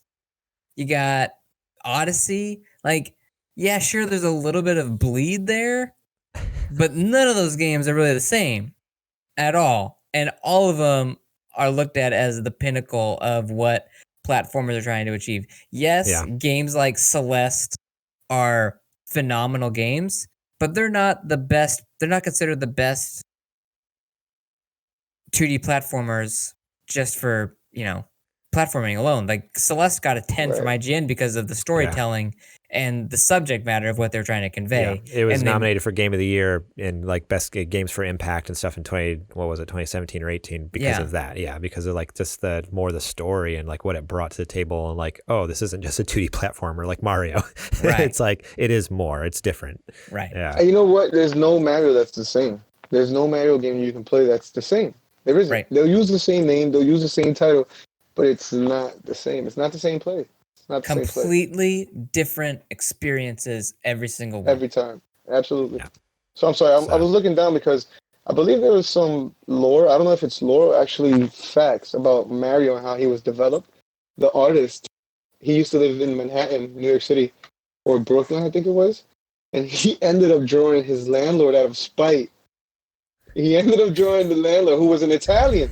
Bitch, back in the days when he moved out here looking for, his big break, still to this day, most of these Brooklyn buildings are owned by Italians. But long story short, out of spite, I believe, and again, we can fact check it later at our own time, right? But right.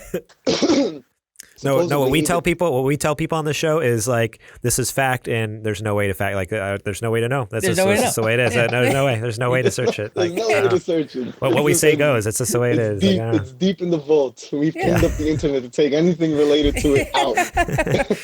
Anything you read on the internet is lies.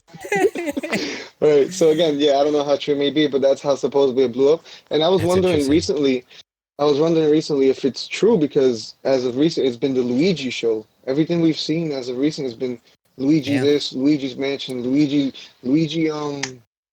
Switch's theme. Switch theme is Luigi. Yeah. Right?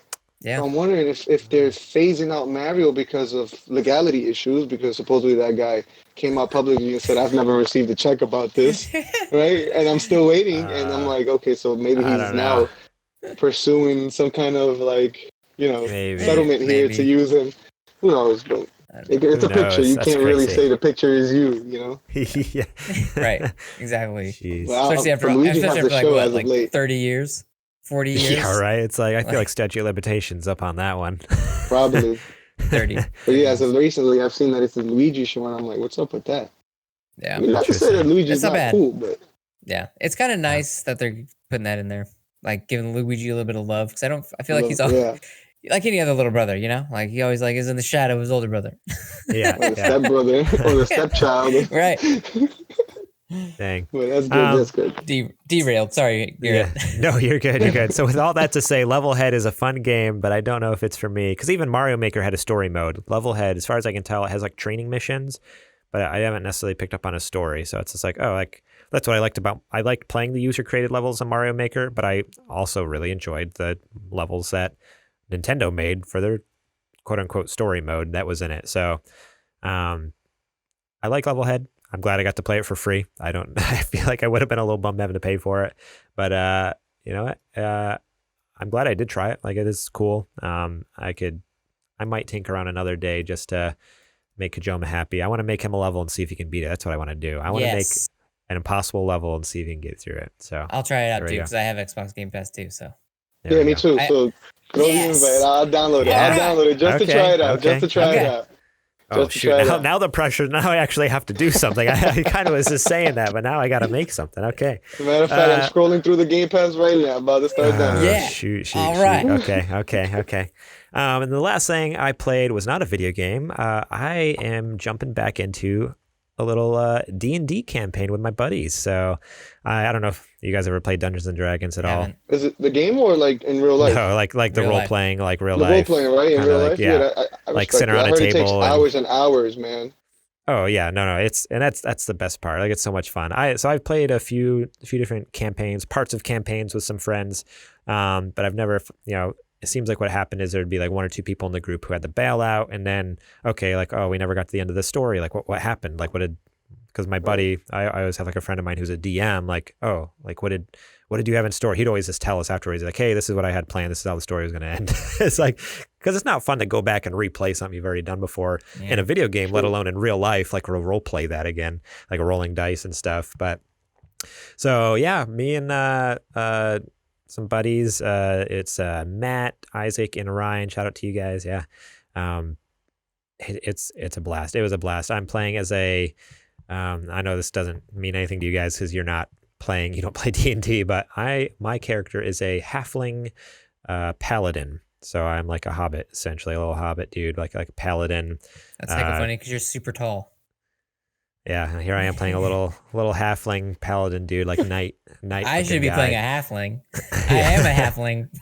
But the fun part about my character is I'm playing as like a young halfling, like early 20s, new to the BFPD, the Bree Falls Protection Department, and I'm a cadet in the force, and so I'm going off on these adventures to I want to become a green knight. I don't want to be a green cadet, in the production department or whatever. So it's super nerdy, but I love it so much. It's so much fun rolling dice. Fun. It sounds fun. Because all it is, all D&D is just sitting around, and one of the friends is the dungeon master, and he's just telling a story, and he controls all the NPCs, and then it's up to you to just whatever you can imagine in your head, you just do, or you just say. So it's just he throws something at you, and it's just boom, you just say something back. It's all just reacting in the moment, as if it's role playing. And so I don't know, it's a lot of fun. I enjoy it. So it's good to be back in D&D again because it's been a while. So cool. I've had a lot of. I have a question to that, right? And I don't mean to put you on the spot, but being the pandemic, are you social distancing while playing this game, or are you doing it we're virtually? We're doing it all over Zoom. So Zoom, you can you can have we do the video chat through Zoom, and then there's actually websites I'd love where to you can join play. If you guys publicize, I'd love to join a Zoom session just to see how it goes down, man. Yeah, maybe. I don't know if let's see. Yeah, I'll just talk to my buddies and see if he'd be cool with that. But yeah, if you just want to watch and see what the heck it's all about. Yeah, I'd definitely be in. Yeah, but cool. There's websites online where you can play D&D online. There's one called Roll20, and literally you can see the map, you can see where all your characters are, the little tokens and stuff like that. You can have your character sheet on there with all the stats and everything like that. So you don't have to even have a pen and paper anymore. It's called a pen and paper RPG, and it's all digital online. So it's pretty cool. Makes it easy to play online. I wonder if that's what Trenton's doing. That's awesome, man. I had a few friends try to get me into D&D, and I haven't played it. Not because I haven't wanted to, but because I don't want to commit the time to it. Invest the time, yeah. But one of my buddies, he's super into it. He loves it. He has a lot of fun playing D&D. Cool. Right on, man. Well, Zetch, tell us what you've been playing. Okay, guys. You've been waiting so patiently over there. Oh, man. Okay, Half-Life Alyx is still the greatest game of the decade. Right? That game has got its hooks in me. That game... I know I talked about it at length on the last episode. Last week, you guys talked for 30 minutes about it. Yeah, I'm gonna limit it still, but that game throws stuff at you that you're just I did not see that coming. I finally get past this part, and now I'm in this big hotel. I'm okay, cool. Gonna go to this hotel. Well, inside this hotel is all this creepy, goopy looking interdimensional fungus growing everywhere. And the deeper you get into this hotel, the more it's there. And oh man, this stuff it existed before, sci-fi some of the earlier type of thing. Oh man, it's crazy. Have you played any Half-Life? No, I haven't. The closest thing, I'm reading up on it now. And the closest thing I think I could relate to would be Dead Space. Yeah, and still no. Still no? Still no. It's not. Yeah, no. So I've played through Dead Space 1 and Dead Space 2. Yeah. This is a different type of sci-fi. It's oh man, bro. It's a whole other level. This thing. It's PC, right? It's only for PC, right? Yeah, it's only for VR. So you got to VR. Half-Life Alyx is the older ones were PC, and they even had the orange box for Xbox 360 and stuff like that. But for Alyx, you can only play it through VR, which is stinks. I want to play it. It's right. The having to go in to these areas, and in normal games you get touched you'll see like goopy stuff around or whatever. Like Dead Space, for instance, you got like, nasty looking goop on the walls that you got to walk through, and you're like, ew, gross. Right. My character watching them walk through. And this is like, you're actually the one walking through. Yeah. When it's coming on the screen and it's like, or you're hearing it. You're hearing it like slosh around or like make these weird noises or like spew off like a gas. You're like, what the heck? Have you had any jump scares? Yeah, you go. Oh, I've had so many jump scares in this game. So many. Right now.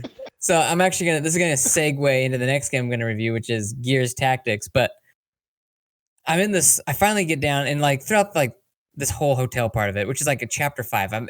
There's like 11 total chapters. It's by far and away one of the longest VR games I've ever played for a story. And I'm getting down to this spot, and this creature that's started at the beginning of the hotel that I'm in, I'm finally having to confront it. And it's like this really fast, like electrified, like bat thing. And it's just, it's creeping me out, man. Okay. I've already used up like almost all my shotgun bullets trying to kill this thing. So I'm like, okay, I know it's behind, I'm in like this washroom, this really old washroom. So it pops out of nowhere? Like Nemesis? Yeah. Like it's just like, boop. But it's just like, where it's at. Like you could hear it like. Right. Like skipping around like a giant electrified rat. Like it's like, I'm like, I've shot you how many times and you're still not dead? Like what am I doing? So anyway, I gave up. Like I'm just gonna save this here. I'm gonna fire up Gears Tactics. I've been wanting to play with that. Check out what that game's like. So okay, yeah. Half-Life Alyx, guys, is still the game of the year for me. I don't think anything's gonna beat it. It's gonna take so much for anything to beat it. And yeah, so now I went for a little change of pace in Gears Tactics, which is the exact opposite. Slower paced. It's more the strategy. Opposite. Yeah, is it strategy like Final Fantasy Tactics? Like it's like XCOM. You played the XCOM games? No.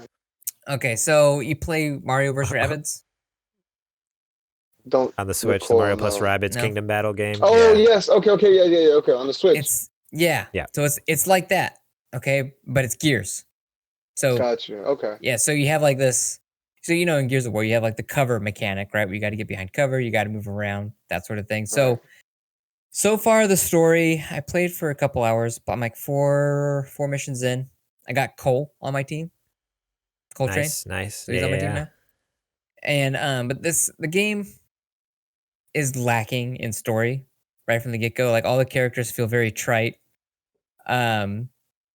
The dialogue is very B movie, which I mean you kind of expect from a Gears game a little bit, but I feel like Gears 1 through 5 all had some kind of heart to the characters. Like they're each, even the dialogue, if the dialogue was cheesy, it was like it still felt like I felt like the passion, it felt like it still drew me into like the overall story. This one feels very, very bland. However, the gameplay in it is still really fun, especially since you kind of can you look at, it's like basically like a chessboard. Where you're like, okay, so here's my objective right here in the middle of the map. I got, 4 dudes on my squad. I got to figure out how to get them from here to there without dying. And like Halo Wars. Yeah, like Halo Wars. Only Halo Wars that was what I was getting to. That's the one I play. Halo Wars. Except Halo Wars was more like you had big teams, like big massive armies you're playing with. This one is just like you just it's very squad based. One squad. So you got a squad of 4. Gotcha. Yeah. And is it co-op, or those are your people that you play on your own, like your story? There's no multiplayer that I've seen. Okay. Let me check real quick, but I'd be kind of curious if they had that. I haven't seen any multiplayer. I've been playing through like the single player campaign, but right. What it does different than what the XCOM games did, for anybody that is a fan of XCOM, which is it's essentially just a cut and paste of XCOM. More or less, it's just a cut and paste of XCOM. What I actually like about it better is that it's easy. It's more. It's a little easier. I mean, if I'm being honest, it's definitely easier. And then what makes it easier is the instant kill mechanic. So like like in Gears of War, you can down an enemy, So in this one, you have that opportunity to down enemies, and if they get downed, you have a chance to go and execute them. And if you execute them, you get a chance to do an extra move. All your squad members can get a chance to do an extra move on their turn instantly. Oh wow! So if you down enough guys and then execute them enough times, you can keep your turn going, so you can kind of keep gaining moves. Right. So it's pretty fun to figure out how to like snowball that into combos. But as far as like the moves and stuff like that, you kind of have like just 5 different classes. You got your shotgun, you got your lancer guy, you got heavy arms, you got your snipers, grenadier, that sort of thing, and which is cool. But what makes that more interesting is the fact that each of those classes can branch off 2 separate skill trees. And the more you play with those characters, you can only play with a total of 4 or 5 at a time. So the more characters you get, if you want to like really balance out your squad, then you got to like keep them going. So you can have like 2 heavy gunners on your squad, but one of them leans on one skill tree where the other one leans the opposite. So you can kind of get a chance to customize your gears. Right. Your loadout per se. Yeah, exactly. So it's like, okay, I go into this type of mission, what kind of gears do I want to bring with me? Right. And each of them have different, passive abilities and different things that they can do and can't do. It's fun. And like, do you level up each ability or like? Yeah. Oh, nice. Yeah. So you can. So yeah, each ability you can keep. So you can main an ability like you can main one if you really wanted to. You don't have to go through. Yeah, I have like the old dude down there. I think his name is Sid Burn something. He's got an eye patch. He's got an eye patch. Old guys always have eye patches. Just because the eye patch. Yeah. He's awesome. And but yeah, that guy like is like the one dude on my team that I'm like, oh well, I'll just leave that group of 4 dudes to Sid. Forget about it. But it's if anybody's looking for like a game that's just like kind of slower, a little more like chess feeling, and it's interesting to play something that's in the Gears universe, this is definitely the game to check out. But it's on Xbox Game Pass for free if you're paying for Xbox Game Pass, so not free really. Yeah. Basically, I know. I saw it pop up on Game Pass for PC because I don't have an Xbox. It's only for PC. PC Game Pass. It's only for PC. Oh, is it? Okay, I didn't realize that. Okay. I saw it pop up on there, and I was tempted to download it, but haven't. Yeah, I was too busy playing Levelhead. Bummer. Oh, Kajoma's gonna hate us so much. We're gonna get so much hate. I'm sorry, Kajoma. I know. I need to like dial it back. I love you, buddy. I love you. It's just so easy. It's just too easy. No. Hey, listen. He's got me intrigued. You better go make that level. I want to play now. Yeah, dude. Oh shoot. So, okay. I'll get on that right away. So, but yeah, that's pretty much all I've been playing. And I wanted to make a note. I just finished watching The Boys on Amazon Prime. Okay. If you haven't watched that yet, go watch it. I have Amazon Prime, though. I'm going to take a look at it. Bro. I've seen trailers. That's the one that's like the super ultra over the top, like violent, like superhero type thing, right? Or like they have superpowers of some sort. That's the tip of the iceberg. I don't know. That's just what you see in the trailer. It's just like a bunch of superhero people, like this ripping people in half and like it's like crazy, ultra violent kind of thing. So it's that. It's got those elements in there, but there's that show, man. I'm not saying that in a negative sense at all. Like I love me some good violence and gore. Don't get me wrong, but I just Rotten Tomatoes gives it 84%. Okay, go watch it. Yeah. Okay. I don't binge shows. It drives my wife nuts because we'll start a show, we'll get into it, and I'll get bored. And then she's kind of like, do I finish it? Do I wait for my husband to watch it with me? Do I finish it? I don't know. Not this. I was like, I'm watching this. I finished it in a week. Like, that's the fastest I've ever finished it. 8. 8, yeah. Okay. 8 episodes. The last 2 episodes, it was like Friday night, and I'm like, screw it. I'm watching both of these tonight. I was up to like 1 a.m. And how long are the episodes? About an hour apiece. Oh, that's not bad. Yeah. Okay. So, The Boys. Okay. Holy cow. Good to know. It's definitely for mature audiences. It's got lots of blood, as we've touched on, lots of language, and some nudity. So just for people out there that might have issues with that, I'm just letting you know now. Yeah. Don't go into the show thinking it's going to be watch it. Me to be here. Yeah. If you watch it now, we are now like legally like cleared of anything. Like you can't get on our case or anything. I warned you. He's told you. He's warned you. There's like explicit tag there. Jeez. Cool. Anyway, well, Well, we are running a little late, but this is just a fun question especially for the guest we have here, the real gaming dad. He is, the only gaming dad on the internet. That's his name. As his name says, he's the real one. He's the real one. All the other ones are fake. All the other ones are fake, especially nerd dads over there. I don't know what they're doing. Freaking nerd dads. That's a whole different entity. That's a whole different. It's like different universes, all right? No, we had nerd dads. We look up to you, real gaming dad. You're I'm humbled. I appreciate that. Man. You're in the group. Listen, I'm in the group. I'm a part of you guys. So listen. Nice. I bestow my knowledge upon all you guys as well. We're not worthy. We're not worthy. Thank you so much. It was more than we can ever repay. But yeah, I just thought this was an appropriate question here. So this comes from Kajoma01 on Discord. So this is making up for all the crap we've talked about on this episode. We'll read your question on air. What game were or are you most excited for your child to play through for the first time? Yeah, this is just interesting, especially since we all have kids of varying ages. I just have like a 2.5-year-old. Your guys' kids are older. So yeah, I thought it'd be fun to kind of talk about, what's a game that either your kid has already played? Like what was the first game that they played that you were really excited for them to play through? Or if they haven't played through it yet, like if there's a game you're holding for them when they're a little older, like what would that be? So, the first time my son he was 2.5 years old when I got pictures of it too, right? When he held the Xbox remote, he was holding it upside down, all weird and everything, right? He was driving cars in Forza Horizon 2. And again, that was just a taste of it, right? But as he got older, he had this like old soul. He wanted to play 8-bit games, Pac-Man, Kong, Galactica, right? And he has a joystick here with like 3-in-1 games or whatnot.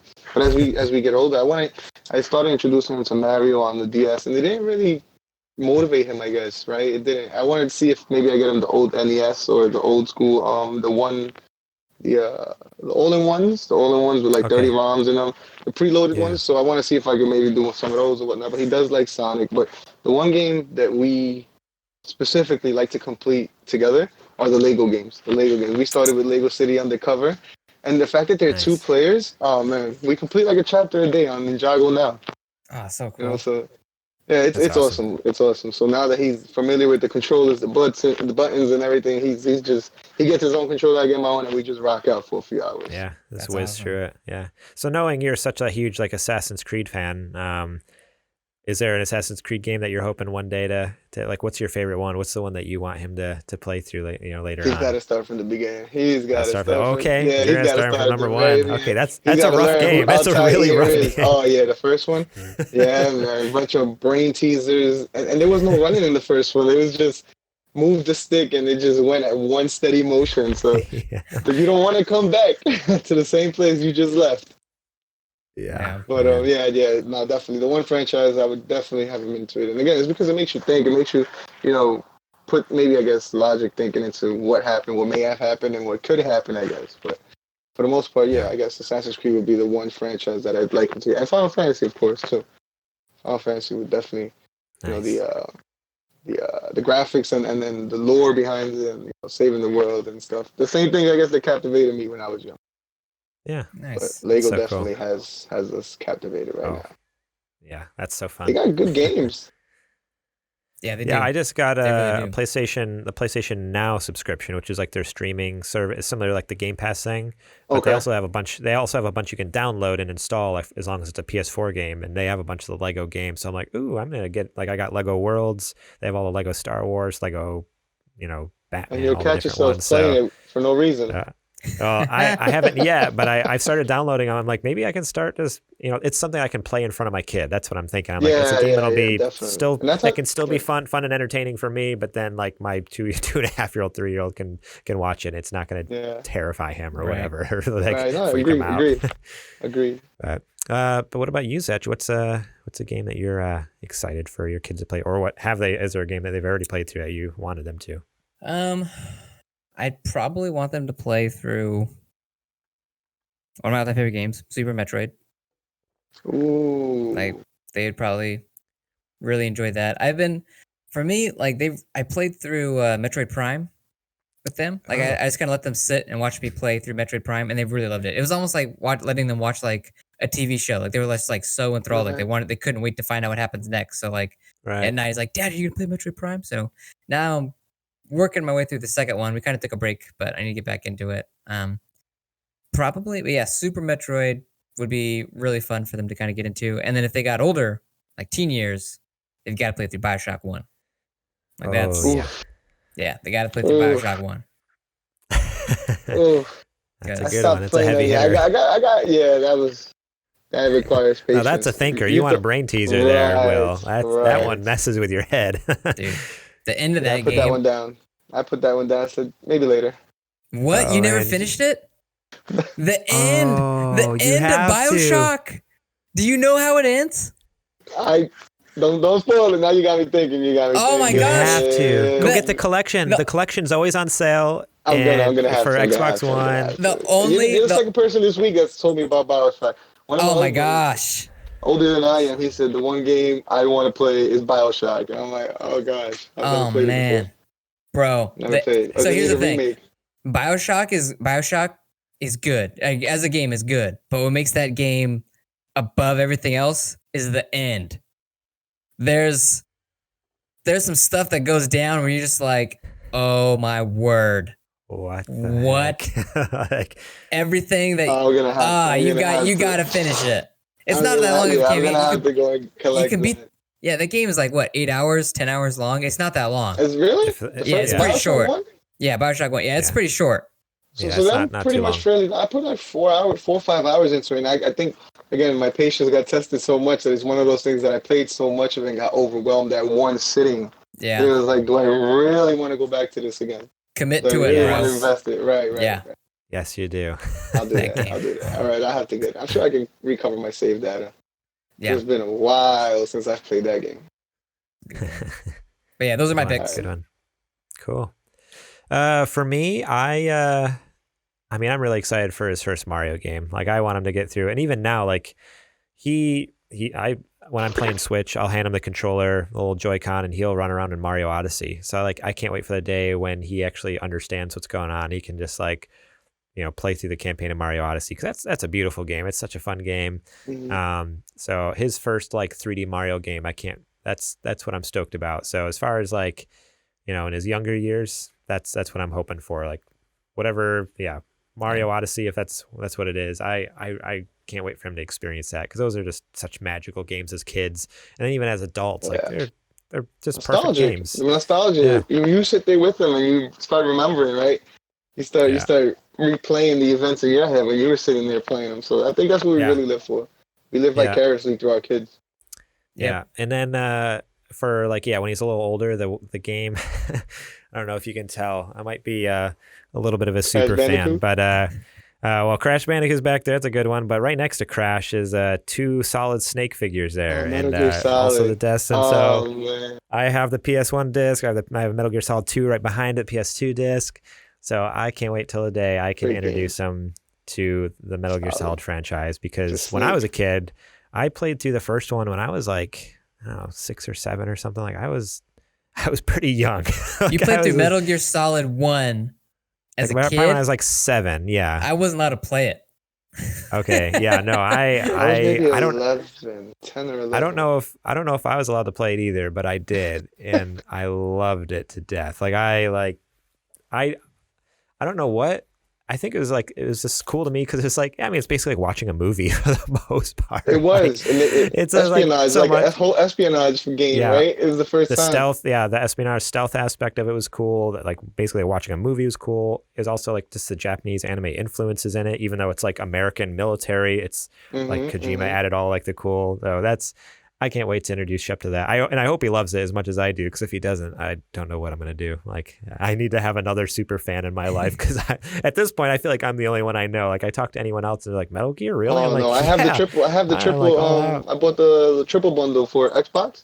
Yeah, I got the triple Metal 1, 2, and 3, and then I got Vengeance, and then I got the other one, Metal Gear 5, Metal Gear Solid 5. Have you played that one? I have played that one. Yeah. The only one it's all right. Yeah. It's so weird. Yeah, five was okay. I'm more of a fan of 1 through 4, because 4 the way 4 ends is like, I mean, it ends like it ended. Like that's what Kojima even said. And then later on, he's like, "Oh, by the way, we're making 5 now." We're like, wait, what? Came back like, to life. Well, it's like it takes place in the past. Like it's like a prologue type thing. Like it takes place Oh, before. is that what it is? So it's Okay. So it's just like 5 takes. So the order of the games is actually Metal Gear Solid 3 happens first, and then it's 5, and then it's 1, 2, and 4. What? So that's the order of that's the storyline order. It would be. Was he making this up as he was going? Like. Oh, 100%. You know he was. You know he was. I'm making a game called Metal Gear Solid. I did not know that. So 5 is like storyline wise. 5 is actually 3 is technically the first one in the story, and then 5 would be next, and then then 1, 2, and 4. Oh my gosh, that makes so much more sense. Yeah, it's a little convoluted, but that's what I love about it. So I can't wait to show that to Shep and go through all the crazy conspiracy theories for Metal Gear and all the crazy timelines and like, hey, like this is this character. He's only in this one game, but then they hint at him in this game and all this crazy stuff. And I love all the weirdness of it. So that's awesome. That's cool. That's my pick. That's cool. Alrighty. Well, thank you guys so much for listening to another very long episode this week. We're at an hour 50 right now. That's pretty dope. That's pretty cool. Wow. Wow. Usually we shoot for an hour and a half, but we just had some great conversation tonight. I really enjoyed having you, Will. Thanks so much for coming on. I appreciate you guys, it's been a lot of fun, honestly. If you're looking for a new gig, I mean, I can always fire JJ if you just want to come on. That's what I brought Zetch on. Now I can bring you on. I guess get rid of JJ. No. We can all be friends. Yeah. Will. But did he freeze? Oh no. Did we lose Will? No. Baby, come at back. the end. Should I just carry on with the outro here? I wonder if I can invite him back in. No, keep on going at the outro. But okay, you try to bring him back in by the end. But thank you guys so much for listening. If you haven't already, go check us out, patreon.com/supergamerboys. There he is. He's coming. Yeah, sorry about that. I don't even know what happened. Okay. Yeah, I don't know what happened there. I just dropped. I only saw myself moving. There we go. Sorry about that, guys. You're good. It's all good. No, you're good. I was just starting in the outro here. So patreon.com/supergamerboys. Go check us out over there. The support is very, very, very much appreciated. Thank you so much to all of you who give up your money willingly to help our crazy podcast. That blows my mind, but it's very much appreciated. Supergamerboys.com/store. You can get some sweet merch. We have some new stickers now with Zetch's face. These ones, this doesn't have Zetch's face, but and also we have t-shirts, Super Gamer Boys for President shirts. We have a lot of like fun random things over there. So go check it out. Rate and review us. That helps us a ton. That way people can see us. We pop up on iTunes and other podcast apps. All it takes is, keep downloading our show and give us those 5-star reviews. Yeah. You can find us during the week, supergamerboys.com, at supergamerboys on Twitter and Instagram, facebook.com/supergamerboys. I am on Twitter at gmorlang. Zetch is over on Instagram at Zetch Keenan, ZECHKEENAN, and at Nerd Dads, nerd_dads. So it's for all those nerdy dads out there. That's how I met the real gaming dad. How we became buddies. And so the rest is history. Hey, here we are. Here he is. The rest is history. And then where are you at on Instagram? You're mostly on Instagram, right? Yeah, mostly. Yeah, I mainly do Instagram. The Real Gaming Dad on Instagram, and on Mixer I do streaming. So same thing. The Real Gaming Dad on Mixer. Oh, cool. Yeah, at the Real Gaming Dad. So check him out over there. He's got some good stuff. So, and if you want to see really good food, he's got some good food on there. Thank you. I'm gonna say my page is not PG-13, so. It's all good. No, it's all good. It's all good. We welcome everyone. 18 plus. Everybody's everybody's welcome though. Yeah. Thank you so much to Starry Andrews for our logo. Check her out on Instagram at Ground Floor Graphics and Facebook.com/Ground Floor Graphics. Boy, it's been a good one. It's been a long one, but man, like I said before, Will, thank you so much for coming on. It's awesome. I appreciate you guys. Pleasure having you on. We'll definitely have to have you back on it again another time. Maybe someday you'll get to meet JJ because I think he'll he's an interesting man to meet. He's really like the main attraction whenever I'm with JJ and I meet someone new or I'm with a friend. I'm like, oh, have you met JJ? Like you just want to show him off to everyone. It's great. It's fun. I look forward to it though. Have you met my pet JJ? Yeah, have you met my pet JJ? It's pretty cool. This is JJ. Yeah. So yeah, on. Thank you guys again. I appreciate it. I'm humbled, and I thank you again for extending the opportunity to be here. Yeah. I really am grateful. For real, man. Thank you for showing up and having fun. It's been awesome. For sure. And for staying up super late because you're on Eastern time. Yeah, so I'm on Eastern time. 12:30 in the morning. Oh my gosh. So I'll be up until 12:40 a.m. my time working on this edit, so no worries. I'll be right there with you. So thank you guys so much for listening. Remember to tip your waiters, and we'll catch you all on the flippity flop. Good night. There you go. Have a good week. Cheers.